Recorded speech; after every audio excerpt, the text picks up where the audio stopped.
It's time once again for Uncle Matt's bedtime story.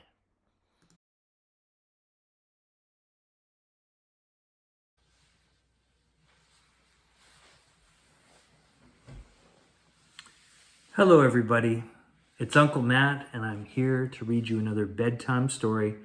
And tonight's bedtime story is a little sad.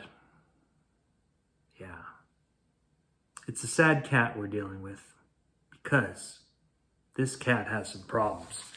This cat is called Cone Cat by Sarah Howden and illustrated by Carmen. Are you ready? Here we go.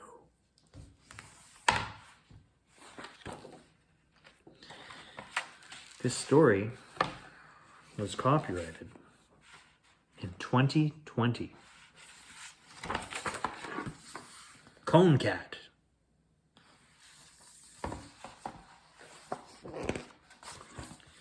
One day, Jeremy woke up at the vet's, and there was the cone.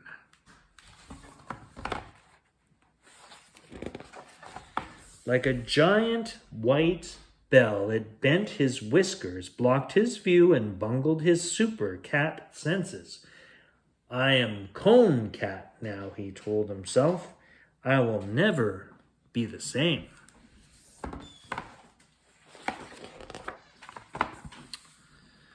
As Jeremy, he'd been nimble and quick, and he'd prided himself on his sweet scent.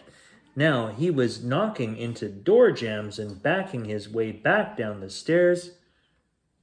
Cone Cat?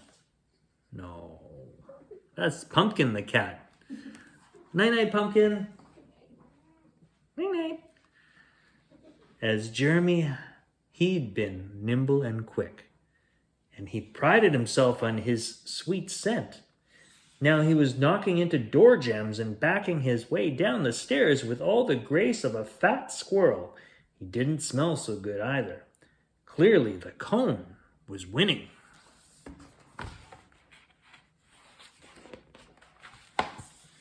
To take his mind off his problems, he tried to keep busy hunting, redecorating, and hiding from Ava, the little human. But nothing could shake his feline funk until a change landed right in his lap.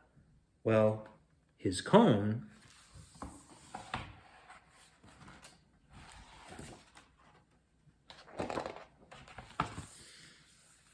Ava had been eating breakfast as usual, fruity O's and milk, his favorite.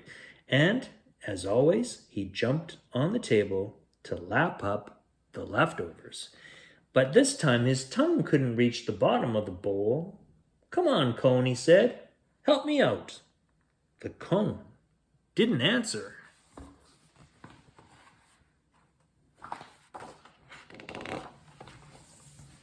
Then something magical happened just as Cone Cat wilted like the saddest flower. The bowl tipped toward them. Milk and cereal poured into his mouth and then into the cone too. He could save some for later.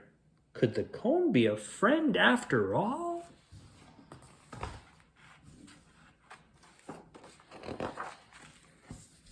It got even better. That spider he was stalking, it didn't taste as good as he had hoped.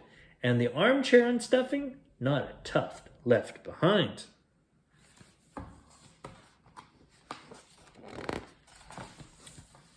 Plus, if he directed the cone just so, he could hear Ava coming before she even left her room. All of this led up to the greatest moment of Cone Cat's life, Ava's birthday party.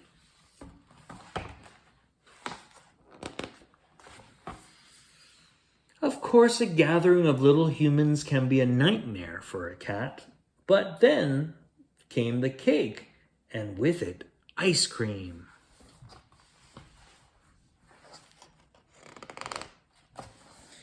Yes, the tall humans were serving ice cream in big dollopy scoops, strawberry sprinkled surprise flavor.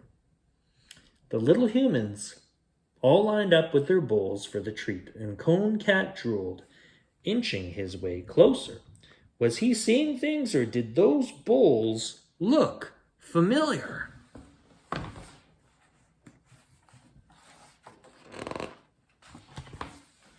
As the little humans spooned the stuff into their mouths like so much catnip, he pressed himself up to the front of the line and... Before they could realize their mistake, Cone Cat tiptoed off to a quiet place and gobbled down the ice cream, licking up every last drop. It was heaven. And it never would have happened without the cone.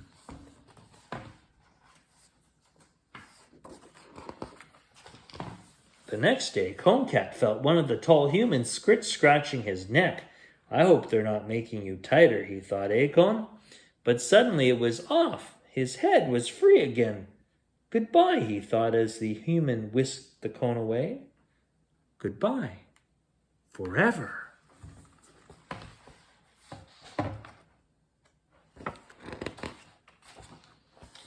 Of course, he was happy to be back to his normal self, happy to be Jeremy again. But looking back, he wondered, will anything ever compare to my glory days with the cone?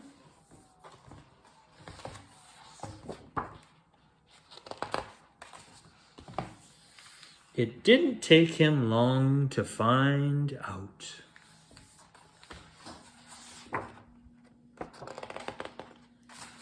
Oh no. It happened again. It's a catastrophe. Get it? Oh, it's funny. That's all the time we have for Uncle Matt's bedtime story. I hope you enjoyed that story, and I'll see you next time. Goodbye.